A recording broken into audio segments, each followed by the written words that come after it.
जय जिनेन्द्र। मेरा नाम सौनीता देवड़ा। विषय आगम वाचना है।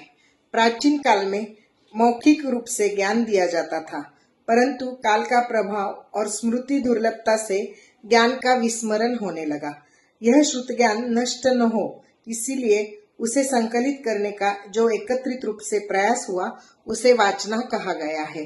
प्रथम वाचना भगवान महावीर के निर्वाण के 160 वर्ष बाद आचार्य स्थूलीभद्र के नेतृत्व में पाटलिपुत्र में हुई। वहां पर स्थूलीभद्र ने जैन शमनों का एक सम्मेलन बुलाकर जिसको जैसे याद था वैसे खंड खंड करके 11 अंगों का संकलन किया।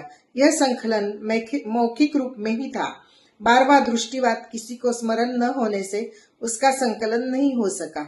दृष्टिवाद सिर्फ आचार्य भद्रभाऊ ही जानते थे, तो संघ की ओर से स्थूलीभद्र को नेपाल भेजकर 10 पूर्वों का ज्ञान प्राप्त किया और 4 पूर्वों का अध्ययन नहीं कराकर केवल सूत्र रूप में बताया, अर्थ नहीं सिखाया।